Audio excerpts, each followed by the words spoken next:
Duck नाम का आदमी जिसका वुड वर्सेस नाम की एक शो चलता है और अभी उसका तीसरा सीजन आने वाला है, जिसके लिए कोई भी इंसान एक जंगल में जाएगा कुछ दिन बिताने के लिए, और जाने से पहले उसकी बीवी और बेटी कुछ वीडियोस उसे रिकॉर्ड करके देंगे ताकि वह अकेले में जब उन्हें देखे तो मोटिवेट हो सके। एक तरह से बिग बॉस जैसा बोल सकते हैं।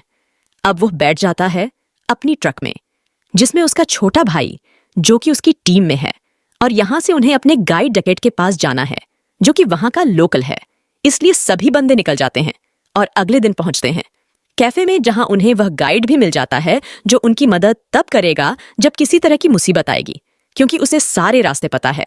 खैर, फिर सभी बंदे उसी बोट पर बैठ जाते हैं और डक को भी बैठा लेते हैं। उसका छोटा भाई उसे कहता है कि यह शो चलना चाहिए वरना हम सभी लुट जाएंगे, इसलिए बेहतर है कि कुछ गंदा खाना थोड़े बहुत कारनामे करना ताकि किसी को भी यह फेंक ना लगे। हालांकि डक तो अपनी पूरी कोशिश करता है, लेकिन फिर वह इस बारी भी हंसकर जवाब दे देता है, जिसके बाद तेज बारिश होने लगती है। और यह तो बस शुरुआत है, उसे ऐसी चीजों का हर दिन सामना करना है, इसीलिए तैयार रहना होगा। और आपके भी कुछ बहुत ही बढ़िया थ्रिलर मिलने वाले हैं। यहाँ डक के पास एक सैटेलाइट फोन भी है जिसकी मदद से वह इमरजेंसी में इन्हें बुला सकता है। इसके बाद यह सभी उसको किनारे पर छोड़कर निकल जाते हैं और यहाँ से शुरू हो जाता है डक का वुड वर्सेस का पहला एपिसोड। पहले तो वह अपना कैमरा सेटअप करता है और बताता है कि मुझे जो कुछ भी इस बैग में मिला है उसी के जरिए खुद का गुजारा करना पड़ेगा और यही मेरे शो की अच्छी बात है। उसके बाद वह उस बैग को खोलता है जिसमें एक हैट, एक चाकू, एक एनर्जी ड्रिंक, एक सेब और एक चिंगम होता है। इतनी चीजें उसके लिए काफी थीं।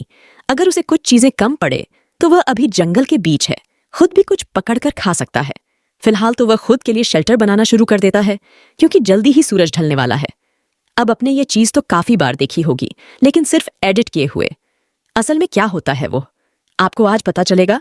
शेल्टर बनाते टाइम डक की उंगलियों में एक लकड़ी घुस जाती है जिससे वह तुरंत ही निकाल देता है और थोड़ा आराम करके आग जलाने की तैयारी में लग जाता है, क्योंकि अब शेल्टर तो बन चुका है।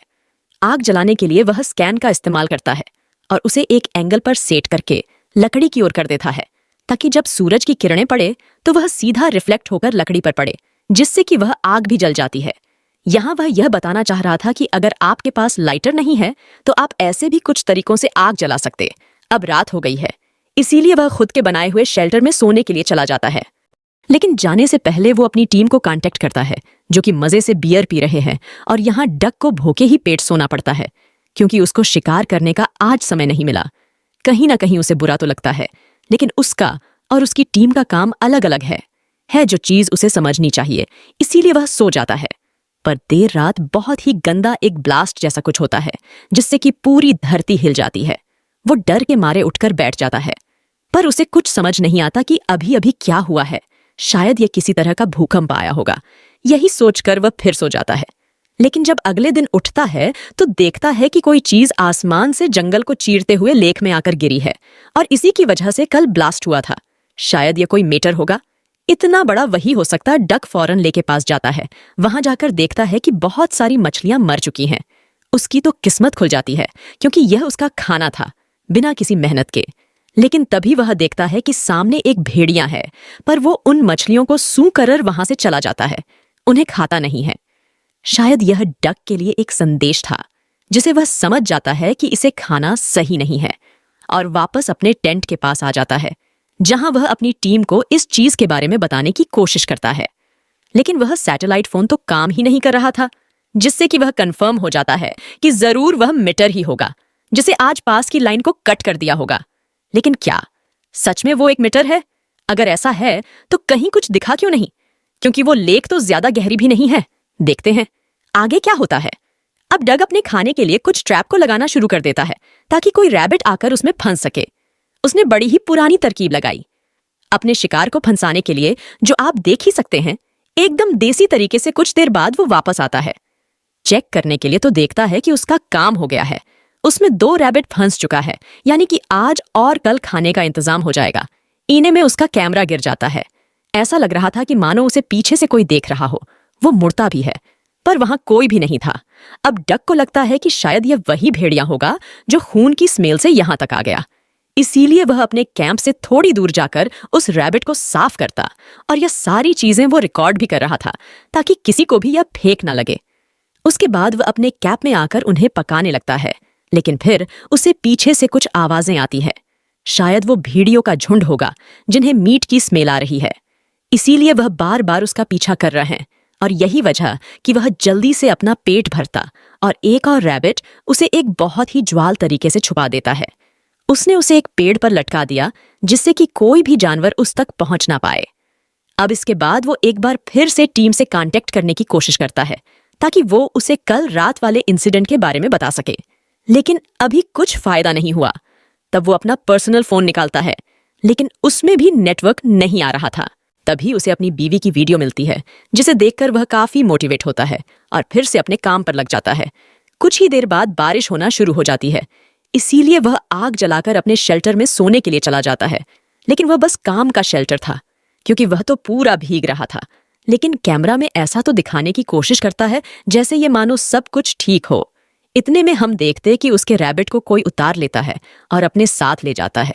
यह किसी जानवर का तो काम नहीं हो सकता, पर फिर कौन है ये, क्योंकि इतना लंबा कोई जानवर नहीं होता। और इतने में फिर से कुछ आवाजें आना शुरू हो जाती है। डक उन्हें इग्नोर करके चेस खेलना शुरू कर देता है, क्योंकि इसे एक्टिव भी तो रहना है, हर टाइम कुछ ना कुछ करते रहना। लेकिन बार बार वो आवाजें उसे तंग कर रही थीं।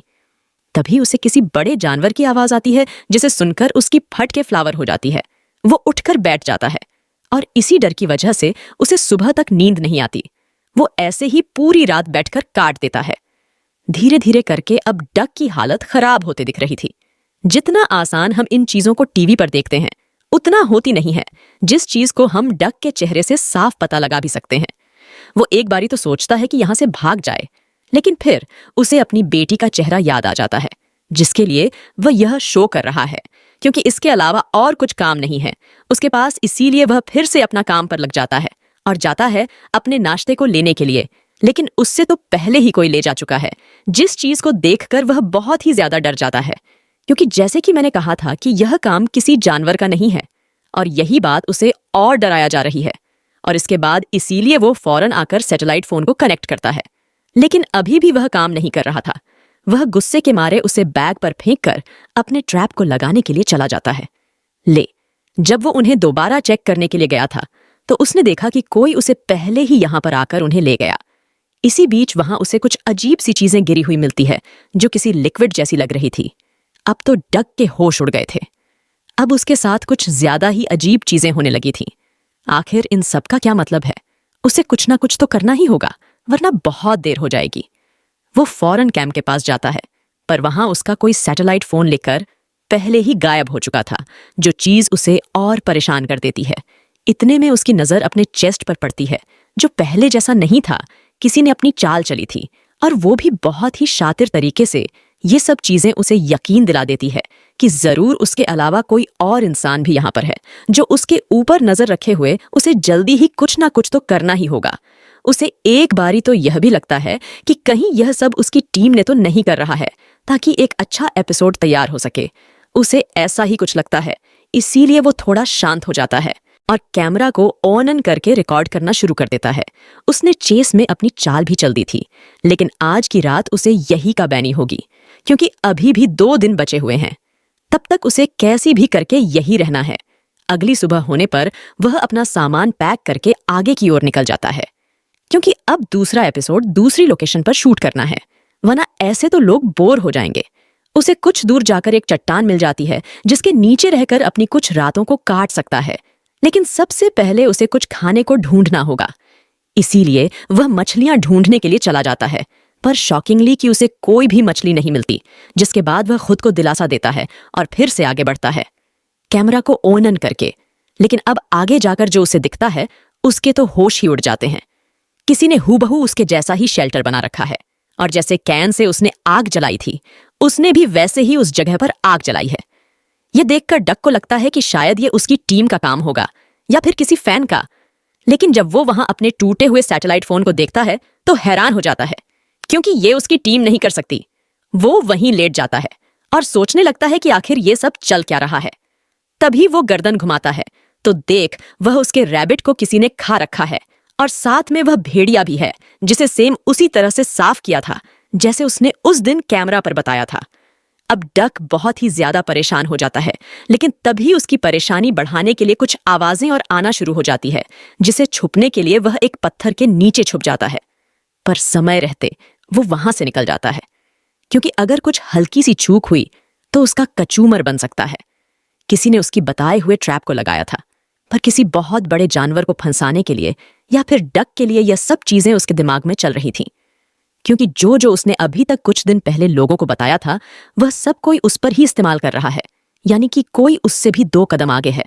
और आखिर यह इंसान है कौन, ये हमें आगे पता चलेगा।